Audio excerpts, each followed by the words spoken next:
اور چوتھے نمبر پر کہیں گے ہم قیامت کے دن کو جھٹلاتے تھے کہ موت ہمارے سر پہ آ گئی۔ یہ 4 کام ہیں جو جہنم میں جانے کا سبب بنیں گے۔ نماز نہ پڑھنا، پہلا کام مسکین کو کھانا نہ کھلانا، اور تیسرا لغو اور فضول کاموں میں مشغول رہنا، بالکل کوئی فائدہ ہی نہیں وہ کام کرتے رہنا، بالکل بے معنی بے مقصد کام کرنا۔ اور چوتھے نمبر پہ کہیں گے کہ ہم قیامت کے دن کو، آج بھی کچھ لوگ کہہ دیتے ہیں کہ مریں گے تو دیکھی جائے گی، مثلا کیا دیکھ لیں گے آپ؟ اتنی بڑی جرت، اتنی بڑی، اللہ تعالی ہمیں سمجھنے کی توفیق عطا فرمائے۔ سورۃ القیامہ شروع ہو جاتی ہے جی اس سے آگے۔ اس سورہ مبارکہ کے اندر اللہ تبارک و تعالی نے ان لوگوں کے بارے میں جو آخرت کے منکر ہیں، اللہ تعالیٰ نے قسم ذکر فرما کے ارشاد فرمایا، کیا انسان نے یہ گمان کر رکھا ہے کہ ہم مرنے کے بعد اس کی ہڈیوں کو جمع نہیں کریں گے؟ کیوں نہیں؟ ہم اس بات پر قادر ہیں کہ ان کی انگلیوں کے پورے جیسے پہلے تھے ویسے ہی بنا دیں گے، یعنی انگلیاں تک تمہاری جمع کر لی جائیں گی، انگلیاں تک۔ قیامت کے دن تمہیں کسی کی قبر کھلی تو اس کو دیکھا کہ ہڈیوں کا پنجر بن گیا، لیکن اللہ اسے بھی قیامت میں جمع فرمائے گا دوبارہ سے۔ اور وہ مثال میں 3 4 پارے میں دے چکا ہوں، جب حضرت ابراہیم علیہ السلام نے جانوروں کا، پرندوں کا قیمہ کر کے رکھا تھا اور کہا پکاریے، تو وہ سارے اپنے پروں پر دوڑتے ہوئے حاضر ہو گئے تھے۔ آگے سورہ دہر شروع ہوتی ہے، سورہ دہر، یہ 29واں پارہ ہے، اور اس میں صورتیں اگرچہ چھوٹی چھوٹی ہیں پر کیا بات ہے سب صورتوں کی۔ ہر سورہ مبارکہ بڑی اپنے اندر امتیازی شان رکھتی ہے۔ سورہ دہر میں فرمایا حل اتا علی الانسان حین من الدہر لم یکن شیئا مذکورا، فرمایا بے شک گزرا ہے انسان پر زمانہ ایک ایسا کہ جب وہ کوئی قابل ذکر چیز نہیں تھا۔ ایک وقت تھا کہ جب کوئی اس کا ذکر تھا کہ نہیں، وہ وقت بھی جب نہ نام تھا نہ ولدیت تھی۔ پھر دنیا میں آ کے لوگ سمجھتے ہیں کہ میں اٹھتا ہوں تو زمانہ اٹھتا ہے، میں بیٹھتا ہوں تو زمانہ میری وجہ سے نظام چلتا ہے۔ تو اللہ فرماتے ہیں حین من الدہر لم یکن شیئا مذکورا، تیرا تو ذکر ہی کوئی نہیں تھا، تو جانتا ہی کوئی نہیں تھا، یہ تو رب نے تجھے پیدا کیا ہے۔ اب تو سمجھتا ہے کہ میں کوئی چیز ہوں۔ بڑے بڑے لوگوں کی قبروں پہ جاؤ، کوئی پوچھنے والا نہیں، کوئی نہیں۔ وہ جو کہہ دیتے تھے تو قانون بنتا تھا، قانون جن کے سائن کرنے سے لوگ پھانسی سے بچ بھی جاتے تھے اور پھانسی لگ بھی جاتے تھے۔ آج ان کا جاننے پہچاننے والا کوئی نہیں، تو انسان نا بھول جاتا ہے۔ ایک دور وہ بھی ہوتا ہے جب بس میں بیٹھنے کو جگہ کوئی نہیں دیتا، اور ایک دور وہ بھی ہوتا ہے کہ درجنوں کاریں لے کے لوگ گلیوں میں کھڑے ہوتے ہیں۔ انسان کو سارے وقت یاد رکھنے چاہیے، اسے بھولنا۔ حضور علیہ السلام اکثر فرمایا کرتے تھے کہ میں تو اس ماں کا بیٹا ہوں جو گوشت کے خشک ٹکڑے کھا کے بھی گزارا کر لیتی تھی، گوشت کے خشک ٹکڑے کھا کے بھی گزارا کر لیتی تھی۔ اور حضرت عمر فاروق کی زبان پر یہ جملہ ساری عمر رہا کہ میں اونٹ چرانے والے کا بیٹا ہوں، یعنی ساری زندگی رہا۔ لوگ بھول جاتے۔ محمود غزنوی نے ایاز کو بڑا نوازا، لوگوں نے شکایت کی کہ ایاز تو آپ سے تحفے لے لے کے تو جنگل میں جمع کر رہا ہے دولت۔ محمود کہنے لگے تمہیں کیسے پتا؟ کہنے لگے عصر کے بعد کہاں جاتا ہے روز، پتا ہے؟ لگا نہیں، تو کہا پھر آپ کو آج تک یہ نہیں پتا کہ عصر؟ محمود کہنے لگے واقعی یار اس نے کبھی بتایا نہیں عصر کے بعد کہاں ہوتا ہے۔ عصر کی نماز پڑھ کے محمود ایاز کے پیچھے پیچھے گئے تو جنگل میں جا کے نا ایک جھونپڑی اندر سے کنڈی لگا لی، سپاہی ساتھ تھے۔ محمود نے غصے سے دروازہ بجایا، کھٹکھٹایا، اور ایاز نے جھٹ سے دروازہ کھولا۔ محمود دھکا دے کے اندر گئے تو دیکھا تو ایک پھٹی ہوئی چٹائی، ایک پرانا کرتا، ٹوٹے ہوئے جوتے، ایک پگڑی اور تھوڑا سا نا سامان ہلکا پھلکا بکھرا پڑا ہے۔ یہ کیا ہے؟ کیوں آتے ہو یہاں؟ بتایا کیوں نہیں؟ تو ایاز کہنے لگے بادشاہ میں یہاں نا روزانہ اپنی اوقات یاد کرنے آتا۔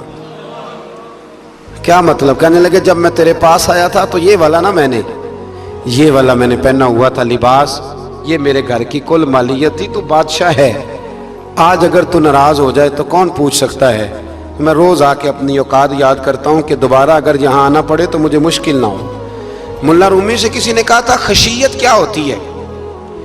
تو آپ فرمانے لگے ایک مانگنے والی سے ایک بادشاہ نے نکاح کر لیا تھا، مانگتی تھی، بادشاہ کو پسند آ گئی، شادی ہو گئی، تو سارا دن روتی تھی، سارا دن روتی تھی۔ تو اس کی کنیزیں اس سے کہنے لگی کہ بس بھی کر، اللہ کا شکر بھی ادا کر، اتنا تجھے اللہ نے نواز، تو روتی رہتی ہے۔ تو کہنے لگی اس لیے نہیں روتی، روتی اس لیے ہوں کہ میں اس قابل نہیں تھی، اور ڈرتی اس بات سے ہوں کہ کہیں میرا سائیں ناراض نہ ہو جائے۔ میں تے گلیاں دا روڑا کوڑا، میں گلیاں دا روڑا کوڑا، تے مینوں محل چڑھایا، مینوں محل چڑھایا۔ ایک میرا سنگی نا بڑا مہنگا سویٹر لے آیا میرے لیے، کچھ زیادہ ہی مہنگا تھا وہ۔ میں نے اسے کہا یار یہ رکھ لے تو۔ کہنے لگے ہم لے آئے تو بس قبول کریں۔